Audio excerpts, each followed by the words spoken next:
welcome back to the Citytilidie channel. We're all staying safe and well. And we've got a part 2 here, so if you've not watched part 1, the links will be on screen and below. Get back and watch that because you missed the opening gambit for this 2-part look at the boys of '86. And a certain, yes, he's there on the wall, he'll be there in pictures as you watch this, a certain Mr. Ian Scott. So we're looking at his time at City. Very brief, but interesting, that's for sure. So join me for part 2. Please, if you are new to the channel, please push that subscribe button. Push the bell notifications. Great to have you on board.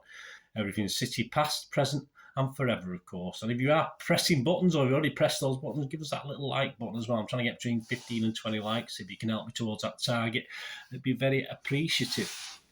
Appreciated even. So there we go. Right, part 2. Yes, we got to an interesting time, and we'll talk about an interview Ian did with Ian Cheeseman in a moment about this specific time in his career at City, which was very, very significant. It had a run of appearances. It come to an unusual end, as we were saying in part 1, after the 10th of October 1987. It was a 3-2 loss to Sheffield United. And Scott was withdrawn for this game, and he actually fell ill afterwards. And interestingly enough, Mel Machin at the time wanted to try a new system. He wanted to try a new sweeper system, and he wanted to try it the following midweek. And he did put out Scott would have played if he'd been well enough, but he was too poorly to play in this game. But Mel Machin put out most of his first team for a reserve game the following week at Hillsborough. So we actually just played Sheffield United. This was against Sheffield Wednesday. So it's more or less, and the report up there from the programme, it's more or less City's first team, minus Scott, of course, who would have played if he'd been well enough at Hillsborough to play Sheffield Wednesday reserves on the 13th of October.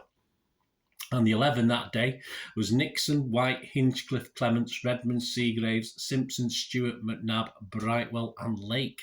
And it seemed to work okay. The City reserves won 4-1 without Ian Scott. And that was the problem. And Scott spoke of this on the show with Ian Cheeseman back in 2020, on Ian Cheeseman's show.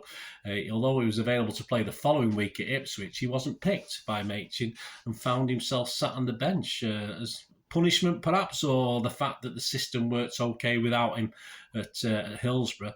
And at the time, Scott believed he was reaching his best. He thought that Sheffield, although we'd been beat by Sheffield United, he thought that was the peak of what he was doing for City. But sadly, after this decision by Machin after the illness, it fell and it appeared it would never quite be the same again for him at City. After a couple of games out, he got back for the visit of Barnsley on the 24th of October. He played number 7 in that game, so he normally played number 10. But Machin was unhappy with the team performance in a 1-1 draw. And again, seemingly he was made one of the scapegoats and was taken off again, ended up missing. But once again, managing just 2 sub-appearances in mid-November, one in the Simod Cup, or let's say the Full Members Cup. It was another name for that. And he only made 2 appearances, one in the 87th minute and one in the 70th, before finally he got another home start against Oldham on the 19th of December. He was an unused sub, of course, in the magnificent 10-1 win. We all remember that over Huddersfield on November the 7th. He was there on the bench. He wasn't used. And it didn't help Scott's cause at the time because City, without him in the starting lineup, won 5 and drew 2 of the 7 games played in that month. Machin got the dreaded Manager of the Month award. He watched on, sadly, most of these games from the bench. So he was back temporarily for the Oldham game on December the 19th. And Mel Machin only had nice things to say about him at this stage. Obviously, he might have realised he was getting a bit fed up after what had happened, and he was talking about his commitment and while waiting his chance to get back in the team. Machin commented at the time, "The lad has shown the right attitude by working very hard in reserve games and by also signing a new deal and committing his future to City." Yes, he'd signed a new deal until 1990, so there was still optimism, although as I said, on reflection when he looks back, the chance had probably gone. He came in to replace McNabb, but sadly City lost both games he started against Oldham on the 19th of December and Leeds at Main Road. And again, he was back on the bench. 1988 started okay. He played in the first couple of games against Huddersfield in the FA Cup third round, wearing the number 11 shirt. A 2-2 draw and then a 0-0 draw in the replay at home, though he did miss out on the second replay, a 3-0 win for City. Ian Scott even got a taste of Goodison, obviously flying high in the first division at the time, third place Goodison. Everton coming on as a sub in the quarter-final of what was then the Littlewoods Cup, or the League Cup to you and me, or now the Carabao Cup as I'm recording this. That was January the 20th. Everton sat third, as I said, in Division 1, and they'd actually, for this game, got the highest home crowd of the season. Lots of City fans there, of course, and they managed to beat City. Brave City at the time. That's what we're brave in defeat 2-0, but another chance of those Twin Towers had been whisked away from us. Interestingly, 7 of the 86 FA Youth Cup winning team featured in the lineup on January the 30th. Very famous game. It's very famous for a goalmouth scramble and limbs behind the goal. Yes, that game at Bloomfield Road on January the 30th, an FA Cup game. But Scott missed out, sadly, on this, even though 7 of the 1986 Youth Cup winning team were actually playing in that game. He finally got, again, some games, half a dozen starts back at number 10 from the 13th of February. From the 13th of February match-up with Bournemouth for 2-0 win. City won 5 of the 6 games he started, and he scored what would turn out to be his final City goal in the FA Cup 5th round win, 3-1 over Plymouth on the 20th of February 88 at Main Road.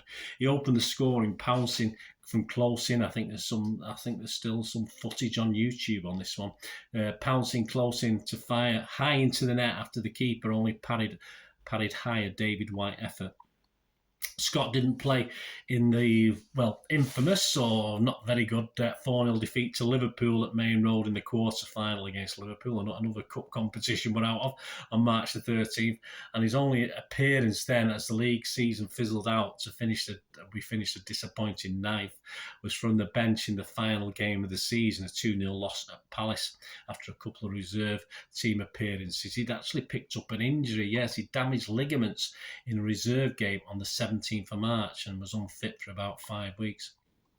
Let's face it, during the 87-88 season, he was still 19.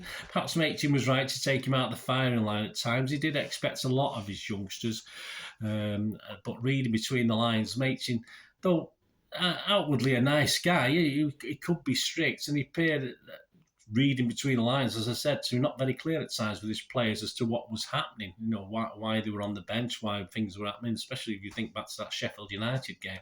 All the youngsters at the time had come through the Buck-Pardoe partnership, and so obviously they were still there looking after the reserves, which Ian Scott still was playing in, of course, from time to time. And perhaps this Machin-Frizzell partnership was a little less forgiving. Well, it had to be, didn't it? It's just, Machin was reluctant to name names at times. You look through matchday programmes, he's angry. He wouldn't name names, but you could tell he wasn't happy with certain players, perhaps work rate. And at this level, individual mistakes weren't tolerated, and it was tough. It was the second division. There's a lot of pressure to get back up to the first division. So, I say, it was hard for the younger lads, I think. On to the 88-89 season, this would more or less be a washout. Ian Scott's time looked as though it was waning. He found himself in reserves for the majority of the season. The reserves did okay, had some great results. He played some great games. His appearances were perhaps as rare that season as seeing a fan without a banana. Yes, as the old banana craze took hold. So, he finally got a start at number 5, standing in for Ian Brightwell for a Littlewoods Cup 4th round tie on the 29th of November, a 3-1 loss away at Kenilworth Road to Luton Town. But City did hit top spot. Of course, Chelsea soon took that off us and dominated and eventually run away with it as we sort of clawed our way to promotion right at the last ditch. But City hit top spot. Ian Scott was far from a regular. Well, apart from in the reserve team. To his credit, he knuckled down to Central League football in the hope that, yes, there would still be a possibility, a chance. In a home FA Cup 3rd round win over Leicester on the 7th of January, he came on as a substitute in the 50th minute, replacing Marc Seagraves. This would be his very last Main Road appearance for the first team. He got his final start on April Fool's Day away at Brighton in a 2-1 loss, back as a number 10, but was redrawn after 80 minutes. As City finished second and gained promotion, it became obvious that Ian Scott and almost ever present for the reserves would not feature back in Machin's thoughts, certainly for the return to the top division. He joined Stoke in 1989. His first season with Stoke was a poor one, as the club were relegated to the third division. He spent the 1991 season in the club's reserves, also went out on loan to Crewe Alexandra, and after failing to establish himself in the squad in the 91-92 season, he left Stoke in 1992 and joined Bury, so close to home at least. He spent the 92-93 season at Gig Lane, making 12 appearances, scoring twice, and he made 2 appearances for Masley on loan in 1992, again on loan from Bury. His career seemingly finished at 24. Yes, a groin injury at Bury couldn't be sorted out by their medical team. They couldn't get to the bottom of it. But a meeting with obviously old City players, etc., and a meeting with, of course, Paul Lake, one of his old mates.